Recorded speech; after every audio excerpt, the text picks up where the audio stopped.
30 करोड़ रुपए।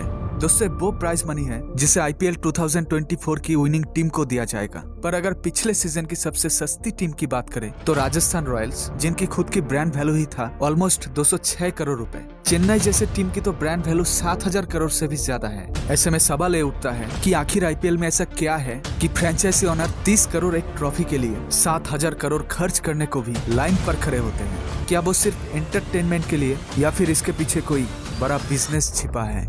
Indian Premier League. It has developed a unique brand of cricket that combines entertainment with fast-paced action and attracts players from around the world. The Indian Premier League, or the IPL, has only been around for 12 years, but it's fast become one of the most popular and valuable cricket leagues on the planet.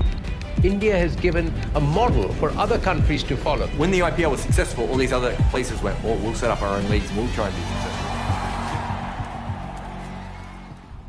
दोस्तों क्या आपको पता है कि IPL start होने की सिर्फ एक साल पहले आईसीएल यानी इंडियन क्रिकेट लीग की शुरुआत हुई थी, जो बिल्कुल आईपीएल जैसा ही था और इसे एक प्राइवेट कंपनी जी मीडिया ने स्टार्ट किया था। पर बीसीसीआई के कुछ रेस्ट्रिक्शन के चलते ये टूर्नामेंट 2 साल भी नहीं टिक पाए और 2009 में ही आईसीएल की दी एंड हो गई। और उसके बाद आईपीएल की गूंज ऐसी छाई कि बॉलीवुड से लेकर आम आदमी, बिजनेसमैन सभी इसमें शामिल हो गई। और आज की डेट में तो ये इवेंट दुनिया की हर एक इवेंट में से सबसे बड़ी इवेंट बन गई। आखिर उस वक्त बीसीसीआई ने जी मीडिया के साथ ऐसा क्यों किया? इस सवाल की जवाब जानने से पहले हमें आईपीएल की पूरी बिजनेस मॉडल को समझना काफी इंपॉर्टेंट है, जो मेनली 3 कंपोनेंट से बना हुआ है: स्पॉन्सर्स, टीम सिलेक्शन और ब्रॉडकास्टर डिजिटल राइट्स। और बीसीसीआई यहाँ पर 4th कंपोनेंट है जिनके द्वारा इस पूरे बिजनेस मॉडल को कंट्रोल किया जाता है। टीम सिलेक्शन के दौरान बीसीसीआई हर एक टीम को प्लेयर्स पर बेटिंग यानी रेट लगाने के लिए 80 करोड़ रुपीस देते हैं और ये पूरी तरह से टीम की डिसीजन होता है कि वो इन 80 करोड़ में कुछ प्लेयर्स को खरीदना चाहते हैं या फिर बकायदा 25 प्लेयर की ही टीम बनाना चाहते हैं।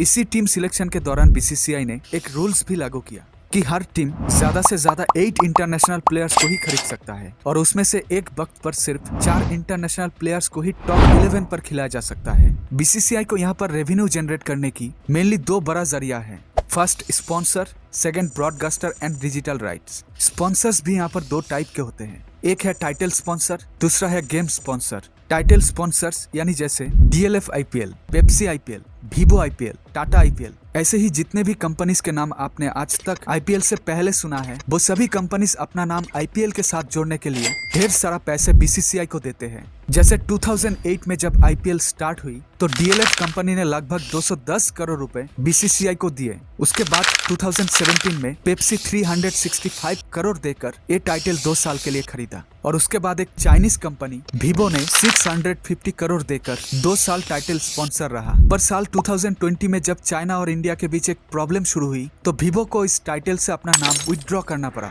और उस वक्त ड्रीम 11 टाइटल स्पॉन्सर रहा। और इसी तरह से आज की डेट में ये टाइटल टाटा ने लगभग 2538 करोड़ देकर अगले 5 साल के लिए खरीदा है। इसके अलावा गेम को भी कई सारे कंपनीज ने स्पॉन्सर कर रखा है, जिसमें से भी बीसीसीआई को ढेर सारा पैसे मिलते हैं। जैसे स्ट्रेटेजिक टाइम आउट को सीएट टायर्स कंपनी ने 240 करोड़ देकर खरीदा है। इसी तरह से power play, game changer of the match को भी दूसरे कंपनी ने स्पॉन्सर कर रखा है, जिनसे बीसीसीआई को 96 करोड़ रुपीस हर साल मिलते हैं। लेकिन इससे भी ज्यादा कमाई तो बीसीसीआई को ब्रॉडकास्टर्स और डिजिटल राइट्स बेचकर होते हैं और इस राइट्स को खरीदने के लिए कंपनीज भी पैसे लेकर लाइन पर खड़े हो जाते हैं। और हो भी क्यों ना, क्योंकि यही वो जरिया है दोस्तों जिससे हर एक कंपनीज अपने ब्रांड्स को आसानी से कस्टमर तक पहुंचा पाते हैं। दरअसल दोस्तों आईपीएल की हर एक मैच पर लगभग 2300 सेकंड्स की एड इन्वेंटरी होते हैं, जिसमें से हर ओवर के बीच 10-10 सेकंड्स की एक एड स्लॉट्स ब्रांड्स के लिए खोला जाता है। इन्हीं 10 सेकंड में से एक सेकंड की कीमत 5 लाख रुपए जो ब्रांड से लिया जाता है, जिससे चैनल और ब्रांड्स दोनों ही काफी फायदे में रहते हैं। तभी तो सोनी ने 2008 में 8354 करोड़ देकर बीसीसीआई से ये राइट्स 10 साल के लिए खरीदा था और उसके बाद ये राइट्स स्टार कंपनी ने 16,500 करोड़ देकर 5 साल के लिए खरीदा था। पर जब स्टार कंपनी की एग्रीमेंट खत्म होने लगा तो फिर से री एग्रीमेंट करवाने के लिए 23,538 करोड़ रुपीस बीसीसीआई को पे करना पड़ा। पर दोस्तों यहाँ तक तो हमने सिर्फ बीसीसीआई के अर्निंग की ही बात की है, पर जो पैसे फ्रेंचाइजी ओनर अपने टीम में खर्च करते हैं जैसे प्लेयर्स की सैलरी देना, खाना पीना, ट्रेनिंग प्रोवाइड कराना, ट्रांसपोर्टेशन, ये सभी मिलाकर 50 to 60 डेज में जो 230 करोड़ रुपए खर्च होते हैं, आखिर वो कहां से आते हैं? आपको शायद यही लगता होगा कि ये पैसे बीसीसीआई देते हैं, पर यहाँ पर बात थोड़ी सी अलग है दोस्तों। बीसीसीआई को जो रेवेन्यू मिलते हैं उसकी 50% वो अपने पास अलग से रखते हैं और बाकी 50% हर एक टीमों के अंदर डिस्ट्रीब्यूट कर देते हैं,